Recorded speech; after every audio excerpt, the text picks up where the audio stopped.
ഞാനിപ്പോ ഈ പത്രസമ്മേളനം ആക്ച്വലി ഒരു വളരെ ലോങ് സ്റ്റോറി ഷോർട്ടായിട്ട് പറയുന്നതുകൊണ്ടാണ് ഞാൻ ഈ ഒരു മെത്തേഡ് ഉപയോഗിക്കാൻ കാരണം. ഞാൻ ഇതിന്റെ ഒരു കോൺടെക്സ്റ്റ് ആദ്യം പറയാനിരിക്കുകയാണ്. അതായത് കഴിഞ്ഞ ഒരുപാട് നാളായി കേരളത്തിന്റെ പൊതുസമൂഹം ചർച്ച ചെയ്തുകൊണ്ടിരിക്കുന്ന ഒരു വിഷയമാണ് മാസപ്പടി എന്നത്. മാസപ്പടിയിൽ പ്രധാനമായിട്ടും CMRL കമ്പനി മുഖ്യമന്ത്രിയുടെ മകൾക്ക് നൽകിയ ഒരു പീരീഡിൽ നൽകിയ തുക, അതായത് 1.72 crores, അതിനെ സംബന്ധിച്ചാണ് നമ്മളെല്ലാവരും ഇത്രയും കാലം ഡിബേറ്റ് ചെയ്തുകൊണ്ടിരിക്കുന്നത്. പക്ഷെ ആ ഇന്റീരിയം സെറ്റിൽമെന്റ് ബോർഡിന്റെ 48-ാം പേജിൽ മറ്റൊരു പരാമർശമുണ്ട്. CMRL കമ്പനിയിൽ നടന്ന റെയ്ഡിന്റെ ഭാഗമായി നടത്തിയ പരിശോധനയും അതോടൊപ്പം തന്നെ എടുത്ത മൊഴികളും പരിശോധിച്ച മൊഴികളിൽ രേഖപ്പെടുത്തിയതനുസരിച്ച് ഏകദേശം 90 കോടിയോളം രൂപയാണ് സംഭാവനയായി നൽകിയിട്ടുള്ളത് എന്ന് പറഞ്ഞിട്ടുണ്ട്. വിവിധ കോൺടാക്ട് വിവിധ ആളുകൾക്ക്, രാഷ്ട്രീയക്കാർക്കൊക്കെ. അതിനെ സംബന്ധിച്ച് മറ്റൊരു പരാമർശമുള്ളത് ഈ 1.72 crores വാങ്ങിയെന്ന് പറയുന്ന വീണ വിജയൻ ഒരു പ്രോമിനന്റ് പൊളിറ്റീഷ്യന്റെ മകളാണെന്നും അദ്ദേഹത്തിന് മേജർ പേയ്മെന്റ്സ് അദ്ദേഹത്തിന് നൽകിയിട്ടുണ്ടെന്നും ഒരു പരാമർശമുണ്ട്. ഇതാണ് യഥാർത്ഥത്തിൽ ഫാക്ച്വലി ആരും ഡിനൈ ചെയ്തിട്ടില്ലാത്ത, ആകെ ഡിനൈൽ വന്നത് മുഖ്യമന്ത്രിയുടെ ഭാഗത്തു നിന്നാണ്. PVV ഇന്റീരിയം സെറ്റിൽമെന്റ് ബോർഡിന്റെ ഉത്തരവിൽ പറയുന്ന PVV ഞാനല്ല എന്ന് അദ്ദേഹം പറഞ്ഞിട്ടുണ്ട്. അതിന് അടുത്ത സ്റ്റേജിൽ ഇപ്പോ ആ ഇന്റീരിയം സെറ്റിൽമെന്റ് ബോർഡിന്റെ ഉത്തരവ് ആധാരമാക്കി നൽകിയ ഹർജിയിൽ പിണറായി വിജയന് നോട്ടീസ് അയക്കാൻ ഹൈക്കോടതി തീരുമാനിച്ച പശ്ചാത്തലത്തിൽ ഇനി PV ഞാനല്ല എന്ന് പറയുന്നത് എത്രമാത്രം നീതി അല്ലെങ്കിൽ യുക്തിബോധമുള്ളതാണ് നമുക്ക് സ്വയം വിലയിരുത്താവുന്നതാണ്. അപ്പൊ ആ PV പിണറായി വിജയനായിരിക്കും, ആ വീണ വിജയന്റെ അച്ഛൻ പിണറായി വിജയനായിരിക്കും. ആ അച്ഛന് മേജർ പേയ്മെന്റ് 90 crores കൊടുത്തതില് മേജർ പേയ്മെന്റ് അദ്ദേഹത്തിന് പോയി എന്നുള്ള പരാമർശമുള്ള പശ്ചാത്തലത്തിൽ ഇതെല്ലാം വെച്ചാണ് ഞാൻ കഴിഞ്ഞ 2 മാസങ്ങൾക്ക് മുമ്പ് വിജിലൻസിന് ഒരു പരാതി കൊടുത്തത്. ഇത് ഇപ്പോൾ കയ്യിലുള്ള പ്രിവെൻഷൻ ഓഫ് കറപ്ഷൻ ആക്ട് ആണ്. ഈ ആക്ടിന്റെ കീഴിലാണ് നമ്മൾ സാധാരണ രീതിയിൽ പരാതികൾ കൊടുക്കുന്നത്. ഇതിന്റെ കറക്റ്റായിട്ടുള്ള കാര്യങ്ങൾ പറഞ്ഞു കഴിഞ്ഞാൽ ഇത് പ്രകാരം പ്രിവെൻഷൻ ഓഫ് കറപ്ഷൻ ആക്ട് പ്രകാരം ഒരു കേസ് നമുക്ക് ഇനീഷ്യേറ്റ് ചെയ്യണമെങ്കിൽ, അതല്ലെങ്കിൽ ഒരു കേസ് ബിൽഡ് ചെയ്യണമെങ്കിൽ വേണ്ട ബേസിക് ഇൻഗ്രീഡിയൻസ് ഒന്ന് മനസ്സിലാക്കിയിരിക്കുന്നതല്ല. ഞാൻ ഇന്നിപ്പോ ജനങ്ങൾക്ക് മുമ്പിൽ ഇതുപോലൊരു വിശദീകരണത്തിന് തയ്യാറാകാനുള്ള കാരണം, ഞാനൊരു MLA എന്ന നിലയിൽ കേരളത്തിന്റെ മുഖ്യമന്ത്രിക്കെതിരെ ആരോപണങ്ങളും ആക്ഷേപങ്ങളും ഉന്നയിക്കുകയുണ്ടായി. അതിന് പിന്നാലെ അദ്ദേഹത്തിനെതിരെ വിജിലൻസ് പരാതി ഞാൻ നൽകിയിട്ടുണ്ട്. സാധാരണഗതിയിൽ എപ്പോഴും ആക്ഷേപം ഉന്നയിക്കുകയും ആരോപണങ്ങൾ ഉന്നയിക്കുകയും പലർക്കെതിരെ പല കേസ് കൊടുക്കുകയും അല്ലെങ്കിൽ കേസ് കൊടുക്കും എന്നുള്ള വാർത്ത വരികയും നിങ്ങളും വിജിലൻസിന്റെ വാർത്ത കൊടുക്കുകയും ചെയ്തു.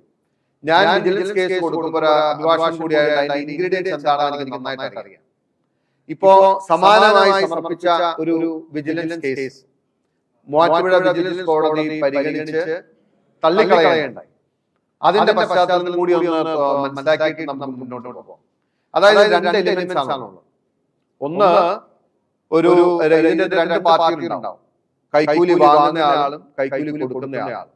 അപ്പൊ അവർ തമ്മിൽ പണം കൈമാറി എന്നത് നമ്മൾ എസ്റ്റാബ്ലിഷ് ചെയ്യണം. വിജിലൻസ് കേസിന്റെ പ്രൈമാ ഫേസിയ ഒരു കേസ് അന്വേഷിക്കണമെന്നുണ്ടെങ്കിൽ നമ്മൾ എസ്റ്റാബ്ലിഷ് ചെയ്യുന്ന പോയിന്റ്സ് ആണ് ഞാൻ പറയുന്നത്. 2 കക്ഷികൾ, അതിൽ 2 കക്ഷികൾ തമ്മിൽ പണം കൈമാറ്റം നടന്നു എന്നത് എസ്റ്റാബ്ലിഷ് ചെയ്യണം. അപ്പൊ അതുകൊണ്ട് മാത്രം ഒരു വിജിലൻസ് കേസ് നിൽക്കത്തില്ല. പിന്നെ വിജിലൻസ് കേസ് നിൽക്കണമെങ്കിൽ പണം കൊടുത്ത ആൾക്ക്, പണം വാങ്ങിയ ആൾ എന്തെങ്കിലും ഫേവർ വഴിവിട്ട് ചെയ്തിട്ടുണ്ടോ എന്നതാണ് അന്വേഷണ വിധേയമാക്കുന്നത്. അപ്പോ പണം വാങ്ങിയ ആള് പണം കൊടുത്ത ആൾക്ക് എന്തെങ്കിലും സേവനം നൽകി എന്നത് പ്രൈമ ഫേസിയ പ്രഥമ ദൃഷ്ട്യാ ബോധ്യപ്പെടുന്ന എന്തെങ്കിലും ഒരു എലിമെന്റ് അറ്റ്ലീസ്റ്റ് നമ്മുടെ നമ്മുടെ പരാതിയിൽ നമ്മൾ വാദമായിട്ട് എടുക്കണം.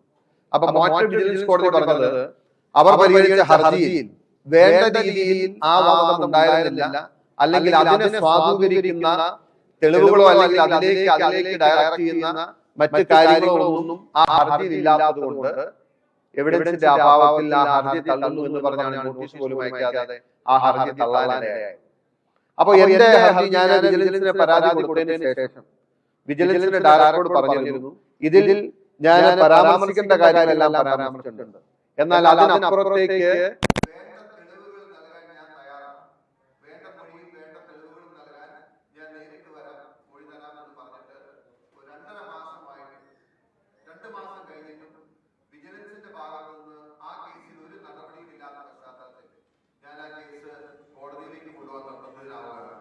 അതിനു മുമ്പായി കേരളത്തിലെ പൊതുസമൂഹത്തോട്, കാരണം ആരുമായിരിക്കും ഞാൻ ഇന്ന് ആക്ഷേപം ഉന്നയിച്ചിട്ടുള്ളത് അല്ലെങ്കിൽ ഞാൻ വിജിലൻസിൽ പരാതി കൊടുത്തിട്ടുള്ളത് കേരളത്തിന്റെ മുഖ്യമന്ത്രിയാണെന്ന് തോന്നുന്നു. ആ പദവിയെ ബഹുമാനിക്കുന്ന ഉത്തരവാദിത്വം എനിക്ക് നിങ്ങൾക്ക് വ്യക്തിയാരമാണ്.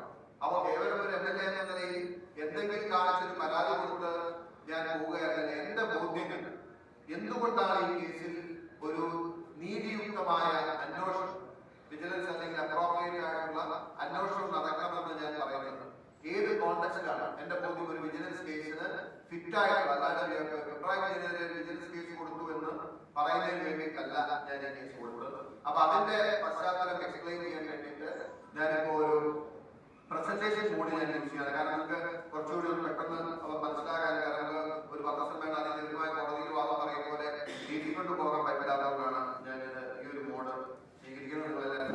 സഹായിക്കണം. ഇത് നോക്കുകയാണെങ്കിൽ ഇതിപ്പോ CMRL എന്ന് പറഞ്ഞൊരു കമ്പനി, അതായത് കക്ഷി, ഒന്നാമത്തെ കക്ഷി എന്ന് വേണമെങ്കിൽ കൂട്ടാം. ഒന്നാം കക്ഷി CMRL ഉണ്ട്, രണ്ടാം കക്ഷി അല്ലെങ്കിൽ ഇവർ രണ്ടുപേരും തമ്മിലാണ് ട്രാൻസാക്ഷൻ നടന്നിട്ടുള്ളത്. വീണ വിജയൻ 1.72 crores അക്കൗണ്ടിൽ വാങ്ങിയതും അതിന് മറ്റ് സേവനങ്ങളൊന്നും നൽകിയിട്ടില്ല എന്നത് ഇന്ത്യൻ സെറ്റിൽമെന്റ് ബോർഡിന്റെ റിപ്പോർട്ടിൽ തന്നെ ഉള്ള കാര്യമാണ്. എസ്റ്റാബ്ലിഷ് ആണ്. രണ്ടാമത്തെ പിണറായി വിജയൻ 90 crores നൽകിയതിൽ മേജർ പങ്ക് പിണറായി വിജയനാണ് നൽകിയിട്ടുണ്ട് എന്നത് പറഞ്ഞതുകൊണ്ട് അതാരും ഡിസ്പ്യൂട്ട് ചെയ്യാൻ പറ്റാത്ത എസ്റ്റാബ്ലിഷ് കാര്യം.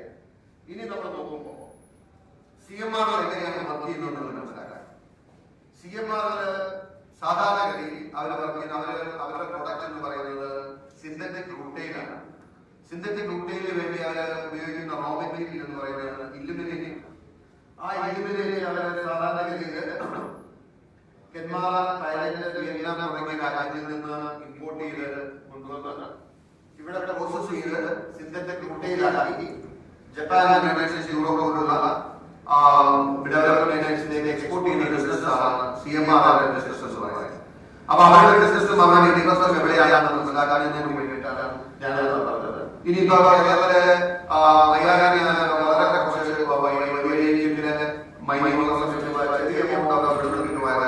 ഇന്ത്യൻ മേഖലയായിട്ട് അവർ എക്സ്പോർട്ട് ചെയ്യുന്ന പ്രോസസ്സാണ് CMRL. ഇനി CMRL ഏറ്റവും സബ്സ്റ്റാൻഷ്യൽ താല്പര്യമുള്ള ഒരു ബിസിനസ് പ്രൊപ്പോസൽ അല്ലെങ്കിൽ അവരുടെ താല്പര്യം ഘടകതയാണ്.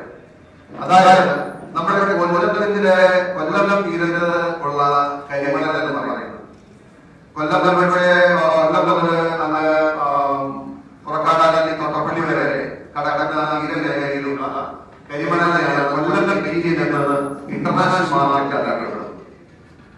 ഇന്റർനാഷണൽ മാർക്കറ്റില് ഏറ്റവും ഡിമാൻഡുള്ള ഇലുമിനേറ്റ് എന്ന് പറയുന്നത് കരിമണലിന്റെ മെറ്റീരിയൽ എന്ന് പറയുന്നത് കൊല്ലം മെറ്റീരിയലാണ്. അത് ഇതിന്റെ അതിന്റെ പ്രത്യേകത എന്ന് പറയുന്നത് ആ കൊല്ലത്തിനുള്ള കരിമണൽ പ്രോസസ് ചെയ്താൽ 50-60% ടൈറ്റാനിയം ഡയോക്സൈഡ് ആണ് കിട്ടുന്നത്. 50-60% ടൈറ്റാനിയം ഡയോക്സൈഡ്. വേറെ ലോകത്തിന്റെ എല്ലാ ഭാഗങ്ങളിലുമുള്ള മറ്റു മെറ്റീരിയൽ പ്രോസസ് ചെയ്താൽ കിട്ടുന്നത് less than 50%. Less than 50%.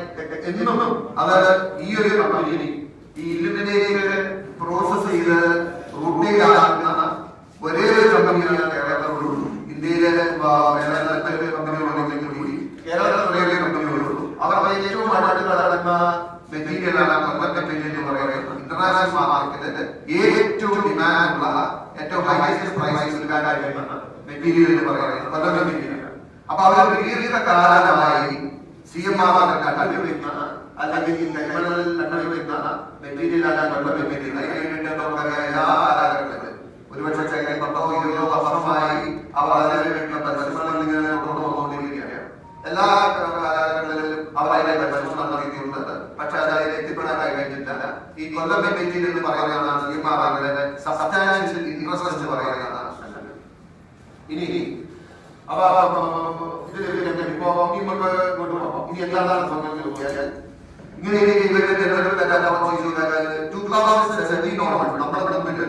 2017 January മുതൽ പണം നിരന്തരം CMR കയ്യിൽ നിന്ന് ലഭിക്കുന്നതിന്റെ രേഖ അല്ലെങ്കിൽ ആദ്യം സംഭവിക്കുന്ന കാര്യം എന്ന് പറയുന്നത് ഈ ഓർഡറാണ്. 31/5/2019 ഒരു ഓർഡർ ഇറങ്ങുകയാണ്. ആ ഓർഡർ എന്ന് പറയുന്നത് ആദ്യമായിട്ട് അപ്പൊ അതിന് മുമ്പ് ഈ 19 ഓർഡർ ഇറങ്ങുന്നതിന് മുമ്പ് ഇതിന്റെ പശ്ചാത്തലം എന്ന് പറയുന്നത് എവിടെയാണെന്ന് ചോദിച്ചാൽ ഈ 2019 ഈ ഓർഡർ സ്റ്റാർട്ട് ചെയ്തു. ഈ ഓർഡർ സ്റ്റാർട്ട് ചെയ്യുന്നതിന് മുമ്പ് ഒരു മീറ്റിംഗ് ഉണ്ടായിരുന്നു. അതായത് 27/10/2018 ബഹുമാനപ്പെട്ട മുഖ്യമന്ത്രിയുടെ അധ്യക്ഷതയിൽ നടന്ന യോഗത്തിന്റെ തീരുമാനം. ആ യോഗത്തിന്റെ തീരുമാനപ്രകാരം അവിടെയാണ് സ്റ്റാർട്ട് ചെയ്തത്. 27/10/2018 മുഖ്യമന്ത്രിയുടെ അധ്യക്ഷതയിൽ ചേർന്ന യോഗത്തിൽ ഡിസാസ്റ്റർ മാനേജ്മെന്റ് ചെയർമാൻ എന്ന് പറയുന്നത് കേരളത്തിൽ മുഖ്യമന്ത്രിയാണ്. ഡിസാസ്റ്റർ മാനേജ്മെന്റ് ചെയർമാൻ ആയതുകൊണ്ട് ദുരന്ത നിവാരണ നിയമം ഇൻവോക്ക് ചെയ്തത് കേരളത്തിലെ ഈ പറയുന്ന സ്ഥലത്ത് തോട്ടപ്പള്ളി ജില്ലയിൽ നിന്നും കരിമണൽ അല്ലെങ്കിൽ മണല് നീക്കം ചെയ്യാനുള്ള തീരുമാനങ്ങൾ കൈക്കൊള്ളുകയും അതിന്റെ ഭാഗമായി ഇറിഗേഷൻ വകുപ്പ് അതിന്റെ നടപടികൾ സ്വീകരിക്കാൻ നിർദ്ദേശിക്കുകയും അതിന്റെ ഭാഗമായി ആദ്യത്തെ ഓർഡർ 2019 ആദ്യത്തെ ഓർഡർ പുറത്തുവരികയാണ്. ആ ഓർഡർ പറയുന്നത് ഞാൻ പ്രധാനമായിട്ട് ഏറ്റവും ഇതായിട്ടുള്ള കാര്യമാണ് വായിക്കാം. ആ ഓർഡർ പറഞ്ഞിരിക്കുന്നത് Since the sand deposits are ordered to contain regulated minerals, the disposal of the sand can be transferred only due to appropriate licenses in the public sector. നിങ്ങളൊരു കാര്യം മനസ്സിലാക്കാം. ഈ തോട്ടപ്പള്ളിയിലുള്ള കരിമണലിൽ ആറ്റോമിക് മിനറൽസ് എന്ന് പറയുന്ന ആണവായ അല്ലെങ്കിൽ ആണവ മിനറൽസ് ഉണ്ടായിരുന്നതുകൊണ്ട് ആ മണൽ ആർക്കും ഇന്ത്യയിലെ ഇന്നത്തെ നിയമപ്രകാരം ആ മറ്റാർക്കും കൈകാര്യം ചെയ്യാൻ കഴിയും.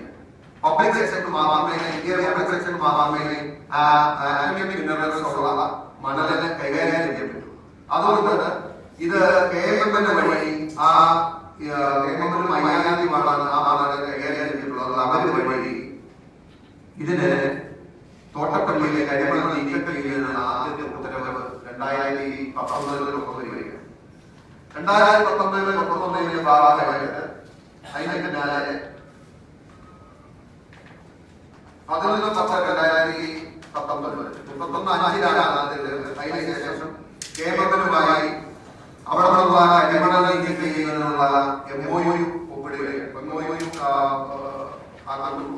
നിങ്ങൾ അറിയേണ്ട ഒരു കാര്യം, ആ MOU വെച്ചിരിക്കുന്നതെന്ന് പറയുന്നത്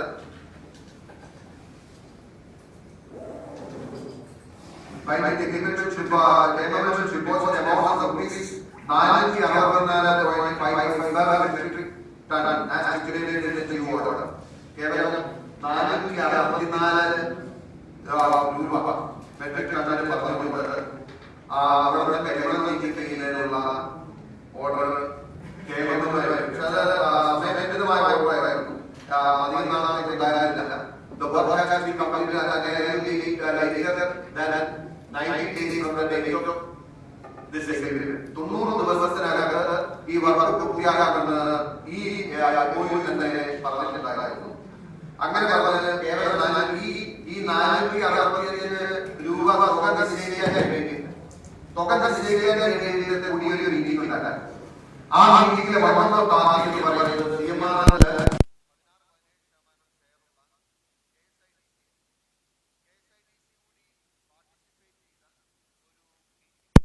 ഇതിന് 460 രൂപ എടുക്കാൻ തീരുമാനിക്കുന്നത്. അപ്പൊ അങ്ങനെ ഡിസാസ്റ്റർ മാനേജ്മെന്റിന്റെ ഭാഗമാണ്. അതിലവരെ പിടിച്ച് ചെയ്യാൻ കേരളത്തിൽ പ്രളയം നടന്നപ്പോ ആ പ്രളയത്തെ കുറിച്ച്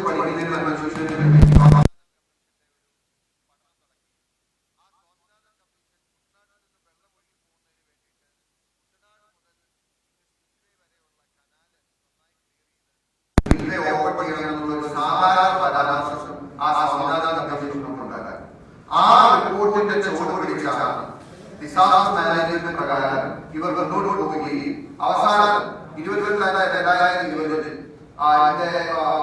രണ്ടാമത്തെ തോട്ടപ്പള്ളി ഉൾപ്പെടെയുള്ള തീരദേശ പ്രദേശത്ത് സാമൂഹ്യ ബോധവൽക്കരണത്തിന്റെ ഭാഗമായി ആ ജില്ലയിൽ അധ്യാപകമായ മൈനിങ്ങിന് വേണ്ടിയുള്ള അനുമതി ദുരന്ത നിവാരണ അതോറിറ്റിയുടെ കീഴിൽ നൽകുന്നത്. ആ ഓർഡർ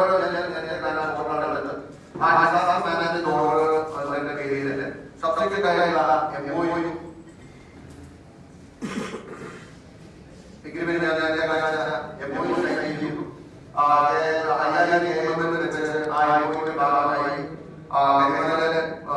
എടുക്കുന്നതിനുള്ള എല്ലാ അനുമതിയും സർക്കാർ നൽകുന്നു. അങ്ങനെ വരുമ്പോ ഇനിയാണ് സെക്രട്ടറി കാര്യം. അവിടെ മണല് ഇട്ടുകൊണ്ട് പോയാൽ ആ തീരപ്പറ്റി അവിടെ ആകുന്നത് ഏറ്റവും നന്നായിട്ട് അറിയാവുന്നത് അവിടെ ജനങ്ങൾ അവിടെ ആളുകളാണ്, അല്ലെങ്കിൽ അവിടെ ഇനി നമ്മൾ മനസ്സിലാക്കാൻ ഒരു കാര്യം എത്ര ക്രൂരമായിട്ടാണ് പിന്നീട് ആ തീരദേശത്തെ ഈ സർക്കാർ ഈ കരിമണലിന് വേണ്ടി ഈ കമ്പനികളുടെ താല്പര്യങ്ങൾക്ക് വേണ്ടി അവിടുത്തെ ജനതയെ അടിച്ചമർത്തിയത് എന്ന് നിങ്ങൾ മനസ്സിലാക്കണം. ഈ ഉത്തരവെല്ലാം കൊടുത്തു കഴിഞ്ഞപ്പോ 1/6/2020 പുറക്കാട് ഗ്രാമപഞ്ചായത്ത് ഒരു സ്റ്റോപ്പ് മെമ്മോ നൽകിയിട്ടുണ്ട്. ഞാൻ നിങ്ങൾക്ക് വേണ്ടി, അതായത് ഈ സ്റ്റോപ്പ് മെമ്മോ എന്ന് പറഞ്ഞാൽ അവിടുത്തെ ജനങ്ങളുടെ ഒരു വികാരം പ്രതിഫലിക്കുന്ന ഒരു സ്റ്റോപ്പ് മെമ്മോ ആണ്. ഞാൻ വളരെ ബ്രീഫായിട്ട് വളരെ പെട്ടെന്ന് വായിക്കാം. പുറക്കാട് ഗ്രാമപഞ്ചായത്ത് തോട്ടപ്പള്ളി സ്പിൽവേയുടെ ആഴവും വീതിയും കൂട്ടുന്നതിന് ഇറിഗേഷൻ ആവശ്യപ്രകാരം ജില്ലാ ഭരണകൂടം അനുമതി നൽകിയതായി മനസ്സിലാക്കുന്നു. മുൻകാലങ്ങളിൽ പൊഴിമുറുക്കിൽ ഈ പ്രദേശത്ത് നടന്നിട്ടുണ്ട്. എന്നാൽ നാളിതുവരെ കനാലിൽ നിന്നോ തീരത്തു നിന്നോ മാറ്റുന്ന മണൽ തീരസംരക്ഷണാർത്ഥം ഇരുവശങ്ങളിലും നിക്ഷേപിക്കുകയാണ് ചെയ്തിട്ടുള്ളത്. 2004 സുനാമിക്ക് ശേഷം പഠനവിധേയമായി മേൽപ്പറഞ്ഞ മണൽ നിക്ഷേപം സംരക്ഷിക്കുന്നതിന് സോഷ്യൽ ഫോറസ്ട്രിയുടെ പ്രത്യേക പദ്ധതി രൂപീകരിച്ച് 3000-ലധികം കാറ്റാടി തൈകൾ മേൽപ്പറഞ്ഞ മണൽ തെക്കുകൾ സംരക്ഷിച്ചു വരുന്നതാണ്. ഇപ്പോൾ കനാലിന്റെ ആഴവും പൊഴിമുഖത്തിന്റെ വീതിയും കൂട്ടാൻ സർക്കാർ തീരുമാനിച്ചതിന്റെ അടിസ്ഥാനത്തിൽ മേൽപ്പറഞ്ഞ പ്രവൃത്തി ഏറ്റെടുത്ത് നടത്തുന്നതായി മനസ്സിലാക്കുന്നു. പ്രസ്തുത തീരുമാനത്തിന്റെ വെളിച്ചത്തിൽ പ്രദേശത്തു നിന്നും കരിമണൽ അടങ്ങിയ മണ്ണ് ലോഡ് കണക്കിന് അനധികൃതമായി കടത്തിക്കൊണ്ടുപോകുന്നത് പഞ്ചായത്തിന്റെ ശ്രദ്ധയിൽപ്പെട്ടിട്ടുണ്ട്. പരിസ്ഥിതി സംരക്ഷണം പഞ്ചായത്തിന്റെ അനിവാര്യ ചുമതലയായതിനാൽ ഈ വിഷയത്തിൽ പഞ്ചായത്തിന്റെ ആശങ്ക ബഹുമാനപ്പെട്ട സർക്കാരിനെ അറിയിക്കുന്നതിന് തീരുമാനിച്ചിട്ടുള്ളതാണ്. കരിമണൽ അടങ്ങുന്ന മണ്ണ് വ്യാവസായിക ആവശ്യത്തിന് കൊണ്ടുപോകുന്നത് നിയമപരമായി ഖനനത്തിന്റെ നിർവചനത്തിൽ വരുന്നതാണ്. അതായത് ഒന്നുകൂടി വായിക്കാം. കരിമണൽ അടങ്ങുന്ന മണ്ണ് വ്യാവസായിക ആവശ്യത്തിന് കൊണ്ടുപോകുന്നത് നിയമപരമായി ഖനനത്തിന്റെ നിർവചനത്തിൽ വരുന്നതാണ്. ധാതു ഖനനത്തിന് വേണ്ട മൈനിങ് പെർമിറ്റോ ആവശ്യമായ പാരിസ്ഥിതിക അനുമതിയോ മേൽപ്പറഞ്ഞ പ്രവൃത്തിക്ക് വേണ്ടി നിങ്ങൾക്ക് ലഭ്യമായിട്ടില്ല എന്ന് മനസ്സിലാക്കുന്നു. ഈ സാഹചര്യത്തിൽ മൈനിങ് പെർമിറ്റും പാരിസ്ഥിതിക അനുമതിയും ഹാജരാക്കുന്നത് വരെ പ്രദേശത്ത് നിന്നും മണൽ നീക്കം ചെയ്യുന്നത് നിർത്തിവെക്കണമെന്ന് അറിയിക്കുന്നു. മേൽപ്പറഞ്ഞ നിലയിൽ കനാലിന്റെ ആഴവും വീതിയും കൂട്ടുന്നതിന് തടസ്സമില്ല എന്ന വിവരവും അറിയിക്കുന്നു. ഇതാണ് panchayat they tried their best to stop this activity. കാരണം സാധാരണഗതിയിൽ അവിടെ മണല് മാറ്റി പൊഴി തുറന്നു വയ്ക്കുന്നെങ്കിലും മണൽ അവിടെ തന്നെ ഇടും. കാരണം കടല് ആ മണൽ ഒരുപക്ഷെ എടുത്തുകൊണ്ട് പോയി വേറൊരു സ്ഥലത്ത് കൊണ്ട് ഇട്ടാലും പിന്നീട് വീണ്ടും ഇവിടെ കൊണ്ടുകൂട്ടും.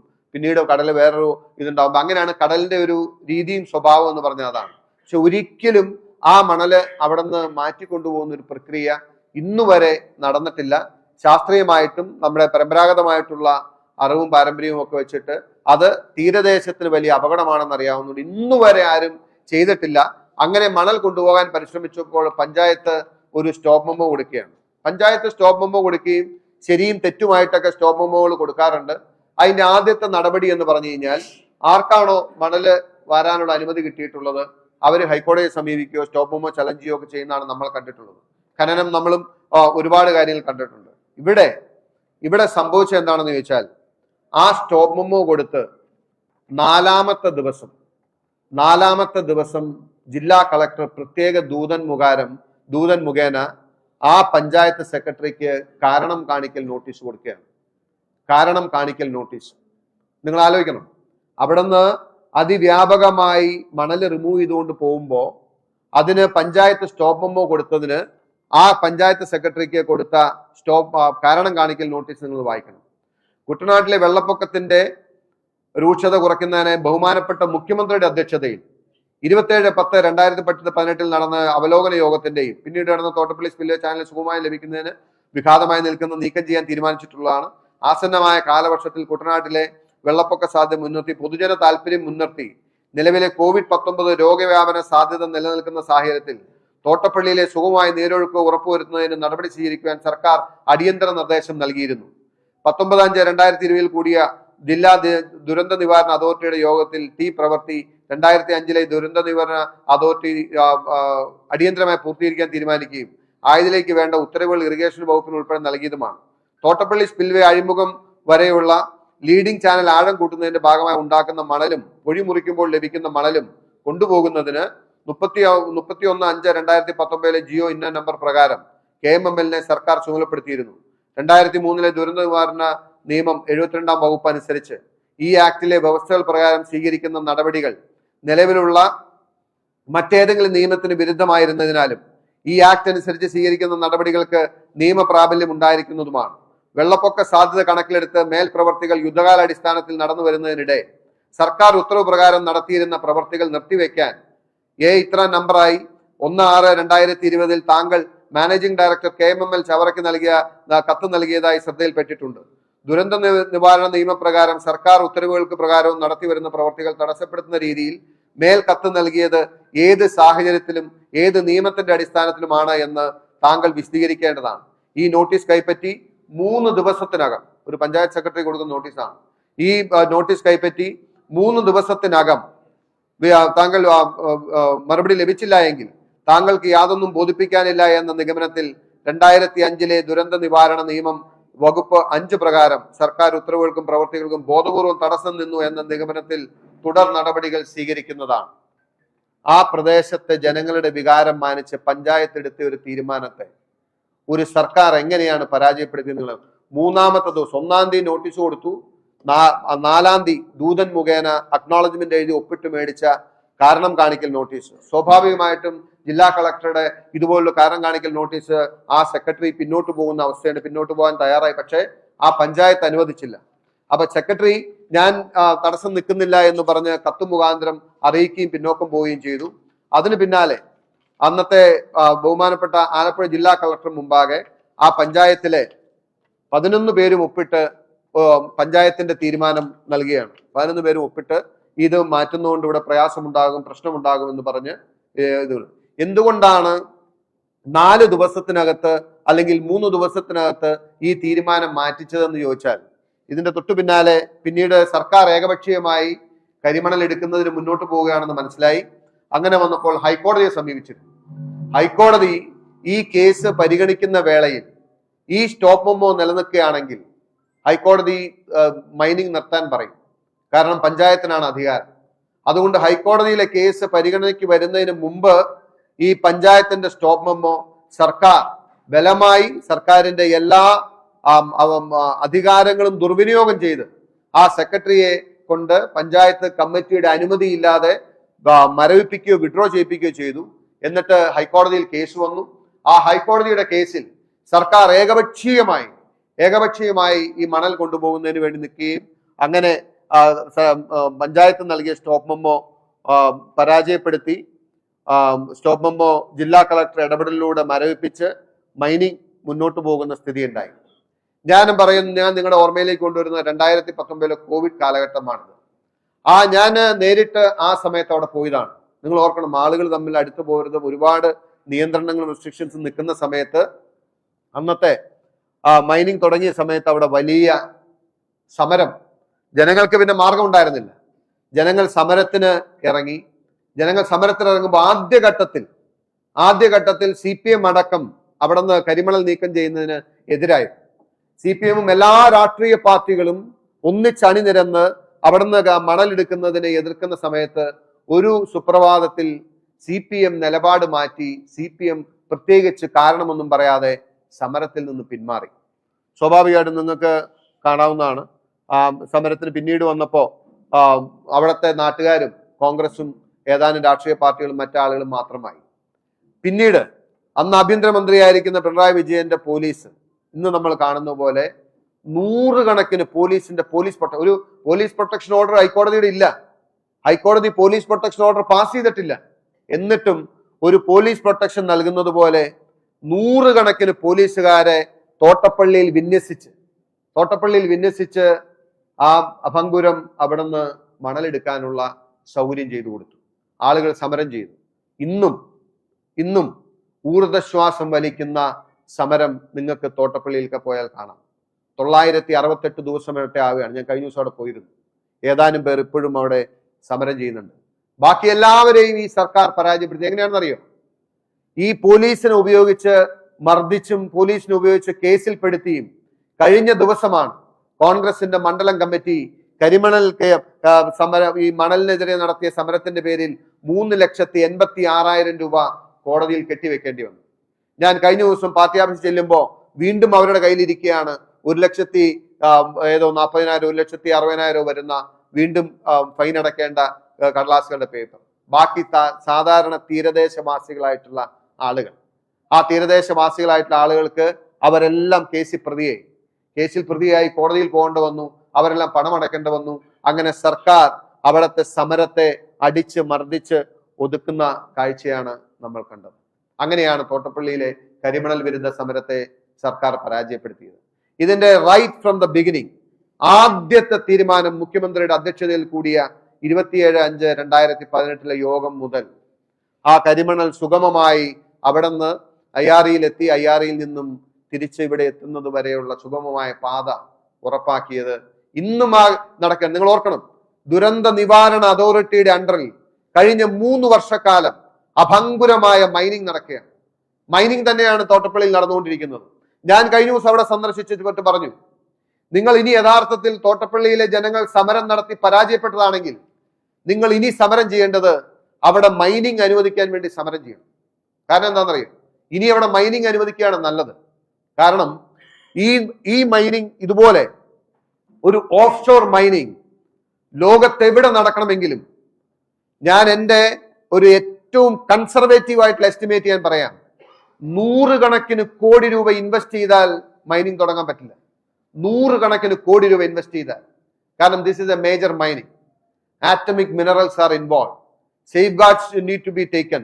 Environmental impact assessment need to be done. Mining licence has to be obtained.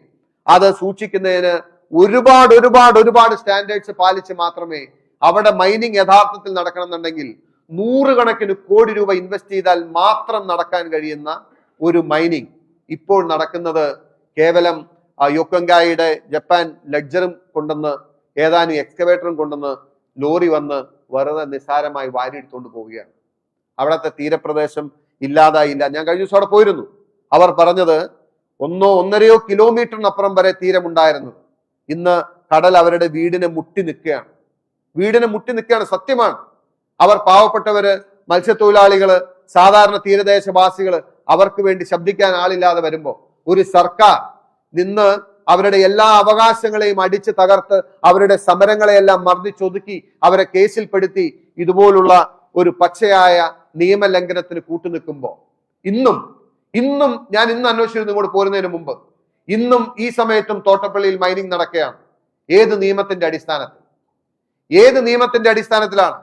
ദുരന്ത നിവാരണ നിയമത്തിന്റെ അടിസ്ഥാനത്തിൽ 3 കൊല്ലം എവിടെയെങ്കിലും മൈനിങ് നടത്താൻ എവിടെയെങ്കിലും നിയമോ എവിടെയെങ്കിലും ഇന്ന് വരെ എവിടെയും നടന്നിട്ടുണ്ടോ? Never, never ever it can happen.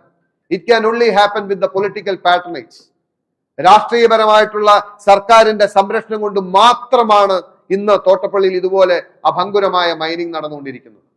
അതിനു വേണ്ടിയിട്ടാണ് ഞാൻ നേരത്തെ പറഞ്ഞില്ലേ, I just want to establish മാസപ്പടിക്ക് പിന്നിൽ എന്തായിരുന്നു, മാസപ്പടിക്കും പിണറായി വിജയനും നൽകിയ പണത്തിന് പിന്നിൽ എന്ത് സേവനമാണ് നൽകിയതെന്ന് കേരളം അന്വേഷിച്ചുകൊണ്ടിരുന്നതിനുള്ള മറുപടിയാണ് ഞാൻ ഈ പറയുന്നത്.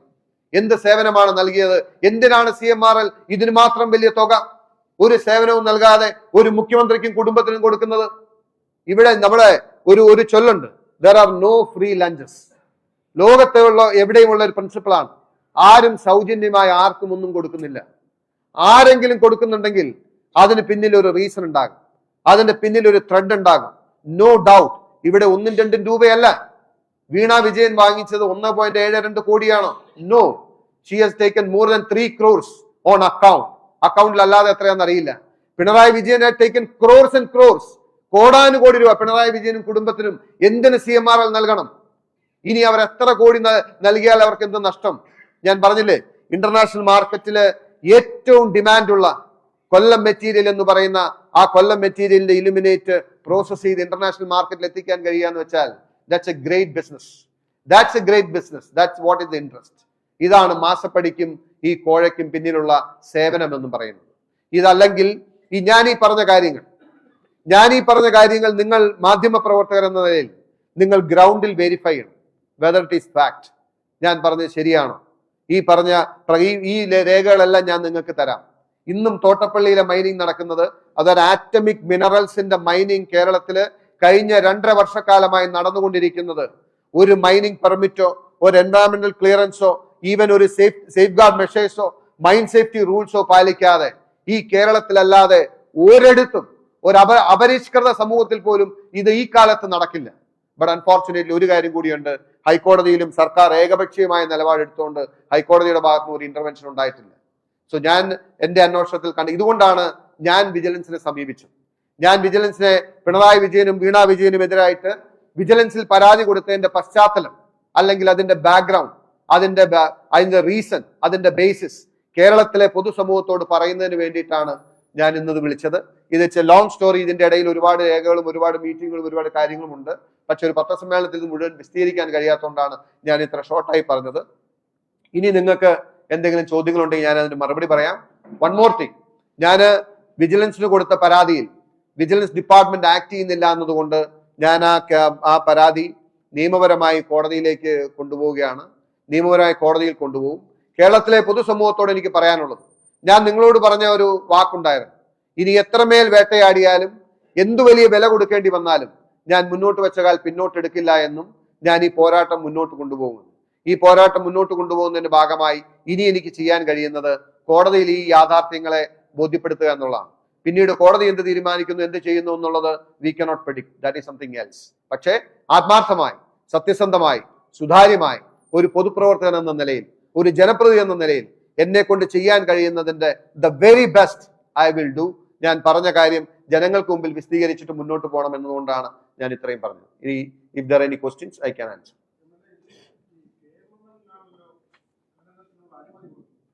ഖനനമല്ല, ഖനനത്തിന് അനുമതി ഇല്ലല്ലോ. Yes, you are right. Yes,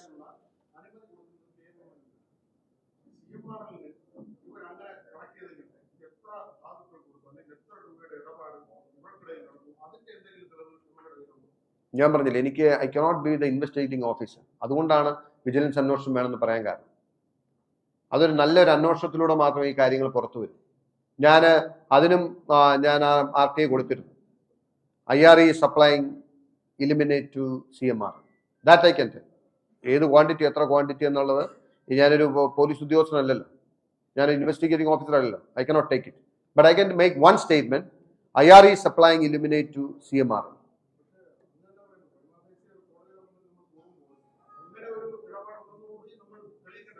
അല്ല, ദിസ് ഇസ് ബെസ്റ്റ്. ഇതിനപ്പുറത്തേക്കൊന്നും ഒരു ലേമാന് കൊണ്ടുവരാൻ കഴിയത്തില്ല. എന്നാ പിന്നെ കേസ് തീർന്നില്ലേ? അന്വേഷണം വേണ്ടല്ലോ. ഇനിയിപ്പോ ചാർജ് ഷീറ്റ് കൊടുത്തപ്പോ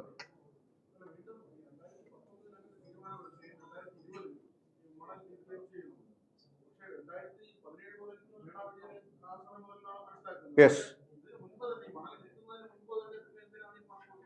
മേ ബി എത്രയോ നാൾ കൊടുത്തിട്ടായിരിക്കും പ്രോസസ്സ് തുടങ്ങിയത്. എത്രയോ നാൾ കൊടുത്തിട്ടായിരിക്കും എന്റെ process തുടങ്ങണ്ടേ?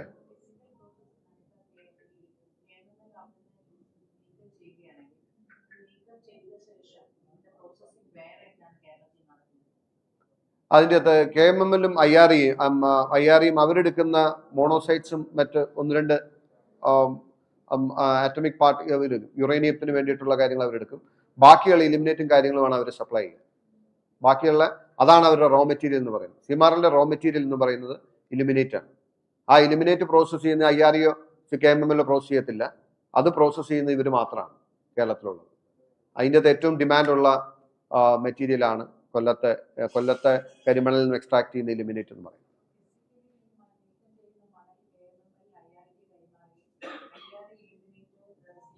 Yes, yes, in the state.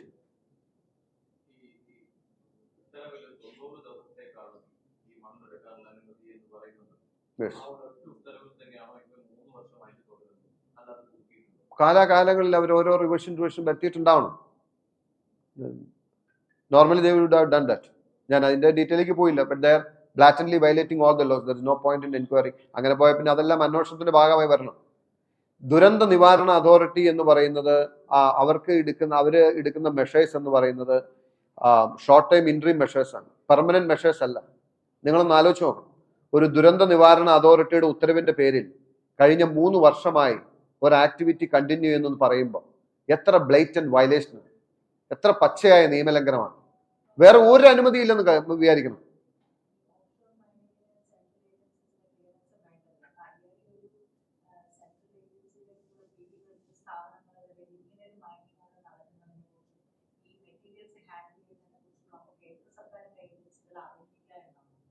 CRZ-ന്റെ regulations ഉണ്ട്. മണ്ണ് അങ്ങനെ നീക്കം ചെയ്യാം. CRZ-ന്റെ വയലേഷൻസ് ഉണ്ട്. ബട്ട് അൺഫോർച്ചുനേറ്റ്ലി ഈ ഒരു കാര്യത്തില് no agencies are been initiating action. അതും അൺഫോർച്ചുനേറ്റ് ആണ്. യഥാർത്ഥത്തില് ഇന്ന് അവിടെ നടക്കുന്നത് ഇതിന്റെ ഒരു പ്രശ്നം എന്ന് വെച്ച് കഴിഞ്ഞാൽ ആ പൊഴി ഇനി ഒരായുസ് മുഴുവൻ എടുത്താലും അവിടുത്തെ മണ്ണ് തീരില്ല. കാരണം വെച്ചാൽ കടലിന്റെ പ്രോസസ്സ് എന്ന് പറയുന്നത് എടുത്തുകൊണ്ട് പോകുന്ന മണ്ണിന്റെ ഇരട്ടി കടൽ തന്നെ കൊണ്ടുവയ്ക്കും. അപ്പൊ അന്നേരം സൈഡിൽ നിന്ന് വലിക്കുന്നതുകൊണ്ടാണ് സൈഡിലെ ഭൂമി ഇരുന്ന് പോകുന്നത്. അപ്പൊ ഏറ്റവും സൗകര്യമാണ് ഇവിടെ നിന്ന് മാത്രം എടുത്താൽ മതി, ഞങ്ങൾ എന്നും പൊഴി തുറന്നുകൊണ്ടിരിക്കുകയെന്ന് പറഞ്ഞാൽ മതി. So I mean pure mining happening. വളരെ ഈസിയാണ്. ഒരു ഇൻവെസ്റ്റ്മെന്റും ഇല്ലാതെ, ഒരു സേഫ് ഗാർഡ്സ്, ഒരു സേഫ്റ്റി മെഷേഴ്സും ഇല്ലാതെ, ഒരു എൻവയറമെന്റൽ ഇമ്പാക്ട് അസസ്മെന്റും ഇല്ലാതെ വളരെ നിസ്സാരമായി കഴിഞ്ഞ 3 വർഷമായി 2 ലക്ഷം ടണ്ണിന് വേണ്ടിയിട്ടെന്നാണ് പറയുന്നത്. My information says more than 52 lakh tons they have removed so far.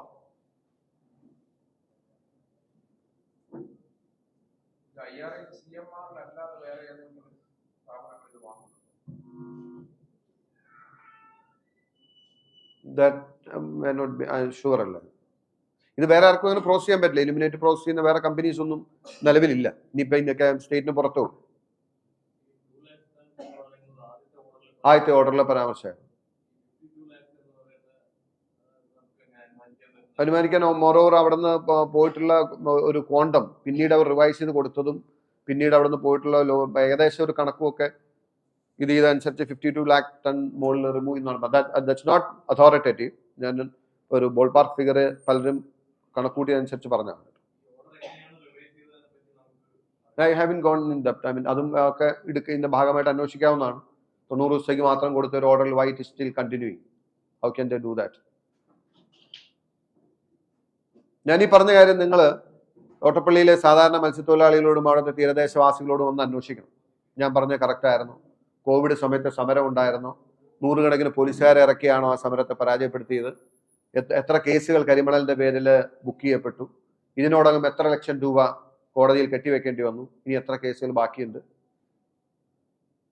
ഒരു വളരെ വണറബിൾ ആയിട്ടുള്ള ഒരു ദുർബലമായിട്ടുള്ള ഒരു കമ്മ്യൂണിറ്റി എന്ന് വേണമെങ്കിൽ പറയാം.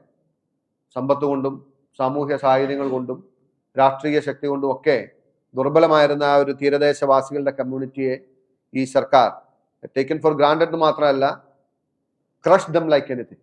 അവർ അതുപോലെ അടിച്ചമർത്തിയാണ് ഇന്ന് ഈ മൈനിങ് നടക്കുന്നത്.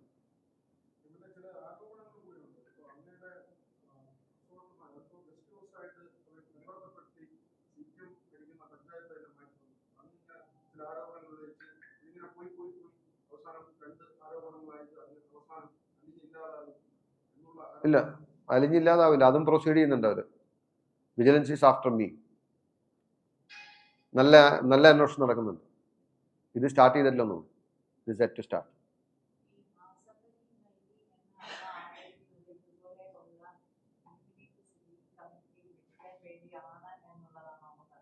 അല്ല, ഞാൻ പറയുന്നത് ദേ ഹാവ് റിസീവ്ഡ് ഫേവേഴ്സ്. സ്വാഭാവികമായിട്ടും എന്ത് ഫേവറാണ് കൊടുത്തതെന്ന് ചോദിച്ചാൽ ഇതിലും വലിയൊരു ഫേവർ കിട്ടാനില്ല. സോ തീർച്ചയായിട്ടും ദാറ്റ്സ് മൈ കേസ്. ഞാൻ വിജിലൻസ് പരാതിയിൽ നൽകിയിരിക്കുന്നതല്ലേ. വഴിവിട്ട സേവനങ്ങൾക്ക് വേണ്ടിയിട്ട് നൽകിയ പണമാണ് പിണറായി വിജയന് വേണ്ടിയിട്ട്. കാരണം വീണ വിജയൻ പബ്ലിക് സർവന്റ് അല്ലല്ലോ. വീണ വിജയന് വേണ്ടി for and on behalf of chief minister വാങ്ങിയ പണമാണ്. അതുകൊണ്ടാണ് അവരും വരുന്നത്. ബട്ട് CM ഹാസ് ടേക്കൻ അതിന്റെ തൊണ്ട്. പക്ഷേ നമുക്ക് അതോറിറ്റേറ്റീവായിട്ട് പ്രൂവ് ചെയ്യാൻ കഴിയുന്ന പേയ്മെന്റ് CMന്റെ മകളുടെ ആണുള്ളത്. Because she received through banking channels and they said no service has been done.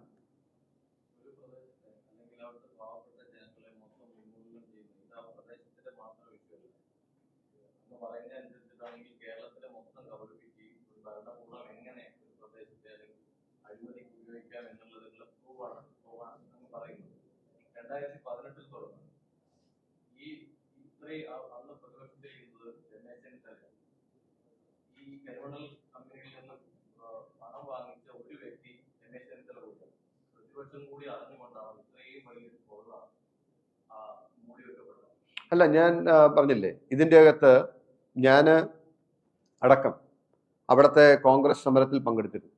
Congress ഭരിച്ചിരുന്ന പഞ്ചായത്താണ് പുറക്കാട് പഞ്ചായത്ത്. ആ സമയത്താണ് സ്റ്റോപ്പ് മെമ്മോ ഇഷ്യൂ ചെയ്തത്.